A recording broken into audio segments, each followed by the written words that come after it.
I have found out the hard way that going into a DC movie with anything that resembles optimism results in you leaving the showing feeling like you're only worth 30 pieces of silver, because even though DC's extended universe's affiliation with the Batman was severed during the early stages of production, DC spawned the DCEU, and the latter's entire filmography aside from 2/3 of Wonder Woman and arguably Aquaman is an experience that can be embellishingly compared to a date that hypes herself up to be beyond perfection. But the harsh reality produces a savage eye roll, because it turns out she doesn't gent, prefers console over PC, Union over League, and gets pissy at me for trying to watch porn as I drive us around. Ridiculous human being. Bruce Wayne is 2 years deep into his career as the Batman and is now faced with a formidable test by ways of the Riddler, Gotham's elite-hating serial killer whose duct tape supply shadows my collection of reasons to not give that date a sequel. The Batman claims to be a superhero film, but in fact I'd say it would be more apropos to describe it as a murder mystery, because the Caped Crusader spent way more time playing detective with Commissioner Gordon than he did playing with the anatomical structure belonging to some unfortunate fool. Also, despite the title character devoting the majority of the movie's monolithic 276-minute runtime bat suited up, the action is quite sparse, and when it does finally show, the level of violence isn't as brutal as you'd expect when you consider the grim dark tone the film is going for. There was one particular scene where Vengeance, that's what he calls himself in this one, is going whole hog on some twat's face. Sadly, the impact occurred off screen, but when it came to the reveal I expected La Twat to resemble a freshly sodomized Musaka. Alas, this wasn't the case. Said twat looked like he was fresh off a spa day, which was disappointing when you hark back to that grim dark vibe it desired to showcase, not to mention the Batman is rated 15, which these days gives you plenty of room for heavy injury depiction. Heavy injury would have been such a wonderful alternative to that date. Bitch hadn't heard of Team Taz, doesn't praise the sun, and has never visited my website in spite of my relentless spamming. Fucking waste of blood and tits. From a technical standpoint, the movie earns a thumbs up. Usually my ass would go numb when in the cinema chair for 2 hours and 56 minutes, but here it remained numbless, meaning the storyline must have been mildly intriguing and was told at a pace that could be considered acceptable. The cinematography is solid. The action sequences, despite the aforementioned lack of brutality, are well choreographed. However, the most impressive aspect of this feature was the soundtrack. It's by no means a musical marvel, it's essentially the same melody with a different tone and tempo, but how it's coordinated with the visuals is nothing short of harmonious brilliance. Speaking of harmony, there was literally fucking none between me and that date. She had no idea what a flip reset is, isn't 420 friendly, and thinks that Tolkien is someone who enjoys paying to use a motorway.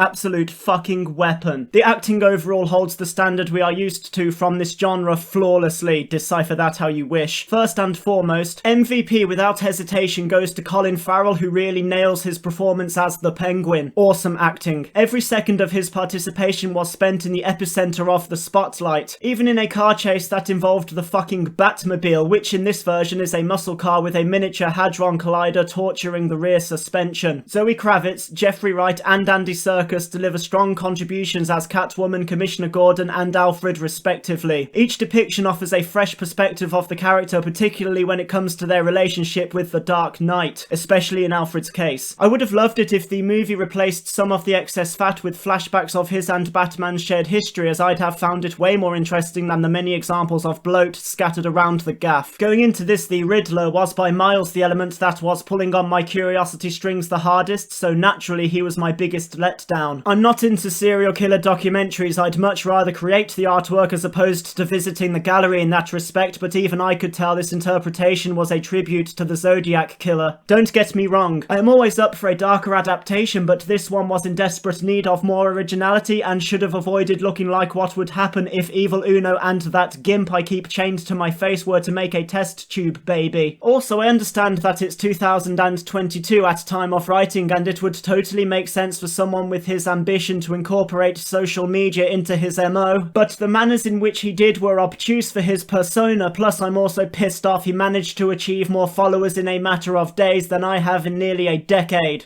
Cunt. I suppose now is the time to talk about our protagonist. I haven't actually reviewed a film starring Robert Pattinson since I butchered and bladed Breaking Dawn Part 2. I remember thinking he was extremely one-dimensional, hence why when he was announced as the new Batman I wasn't enraged at all. The Terminator required a deadpan wooden actor, so Schwarzenegger was perfect, and it's very much the same situation here. Pattinson's ability, or lack thereof, to project range is ideal for playing an emotionally devoid pariah. Unfortunately for Robbo, so the duties don't end there. Batman and Bruce Wayne are two different people sharing one body, and they both conduct themselves completely differently in every detail of their respective existence. This means that Pattinson would essentially have to play two contrasting parts. However, it's when the Batsuit comes off and it's time to be Bruce Wayne is where he truly falls flat. The transition from Vengeance to Bruce only occurs cosmetically. Mannerisms, body language, aura, and speech remains the same, which is dumb because if that's how you decide to live a double life, it makes the mask redundant. I appreciated the fact that Batman took on damage, occasionally fucked up the usage of his gadgets, and acknowledged the struggles from becoming nocturnal, because at this point Batman is in his formative years, which especially in this line of work doesn't mean that it'll be plain sailing through calm seas. Fatigue will be a factor, mistakes will be made, and you'll have to take more shots than I should have done before going on that date, but naturally she doesn't consider binge drinking to be the awesome hobby I do. Unsolicited dick pics aren't cared for, and she thinks the UFC is a football club.